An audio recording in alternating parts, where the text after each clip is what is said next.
கடுப்பான பல விஷயங்கள்லாம் நடந்துக்கிட்டு இருக்க ஒரு சீரியல்னால் அது மகாநதியாக தான் இருக்க முடியும். லாஜிக்கே இல்லாமல் அந்த குடும்பத்தை விட்டு பிரிஞ்சு இங்கே வந்து எனக்கு அவரை பிடிச்சிருக்குங்கிறத அவங்க அம்மா கிட்ட சொல்ல முடியாமல் எங்கள் அம்மா ஏற்றுக்க மாட்டாங்கன்னு வசனம்லாம் வச்சு அப்போலோ பிஸ்னஸ் பெருசானதுக்கப்புறம் தான் ஒன்றாவேன், அது வரைக்கும் கர்ப்பமாக இருக்க விஷயத்தை யார்ட்டையும் சொல்ல மாட்டேன், கர்ப்பமாக இருக்க விஷயத்த உங்கள்கிட்ட கூட சொல்ல மாட்டேன் அப்படின்லாம் இருந்து சுற்றி கித்தி என்ன தான் நடக்குது இந்த கதையில், ஏன் இப்படி நடக்குது அப்படின்னு பல கேள்விகள் நமக்கு வந்துக்கிட்டு இருக்குது. இதுக்கு நடுவில் வெண்ணிலாவை வந்து விஜய் கல்யாணம் பண்ணிக்கிறதுக்கான சந்தர்ப்ப சூழ்நிலையை வந்து உருவாக்குறாங்களாம்.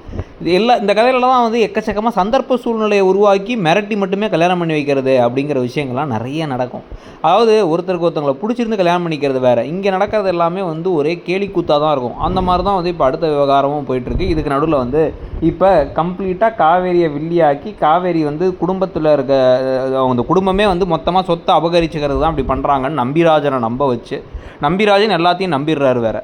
ஸோ அதனால் இப்போ வந்து வெண்ணிலாவுடைய மாமான்னு சொல்லிட்டு அவரை வேறு ஒரு பக்கம் கூப்பிட்டு வந்து இன்னொரு பக்கம் வெண்ணிலாட்ட உனக்கு கல்யாணம் ஆகணும்னா நீ இதெல்லாம் ஒத்துக்கிட்டு தான் ஆகணும், உங்கள் அப்பா அம்மாவுடைய சாவுக்கு காரணமே வந்து வேறு யாரும் இல்லை விஜய் தான் சொல்லி உண்மையை நீ ஒரு கதையை விடணும் அப்படி இப்படின்னு பேச, எப்படி தான் இவர் அந்த பொண்ணை காதலிச்சாருங்கிற மாதிரி அந்த பொண்ணு அதை விட எல்லாத்துக்கும் மண்டையை ஆட்டுற மாதிரி ஒரு கேரக்டராக வேறு இருக்காங்க. ஸோ இதெல்லாம் வச்சு அந்த கல்யாணத்துக்கு ஒரு நெருக்கடியை கொடுக்காது. ஏற்கனவே ஒரு தடவை வந்து இந்த மாதிரி தான் முன்னாள் காதலனை இன்னொரு பொண்ணோட வந்து சேர்த்து மணமேடையில் பார்த்தாங்க காவேரி. இப்போ திருப்பி வந்து விஜயும் வெண்ணிலாவோடு சேர்த்து பார்க்க வேண்டிய ஒரு சுச்சுவேஷன் வந்துருமா அப்படிங்கிறதும் புரியல.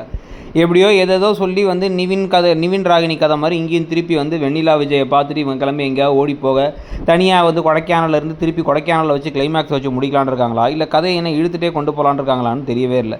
இதுக்கு நடுவில் மற்ற கதாபாத்திரங்களுக்கெல்லாம் கொஞ்சம் கூட வேல்யூ இல்லாத மாதிரி அவங்கெல்லாம் காமிக்கிறதும் இல்லை, அவங்களுக்கு கதையும் இருக்கிற மாதிரியும் தெரியல.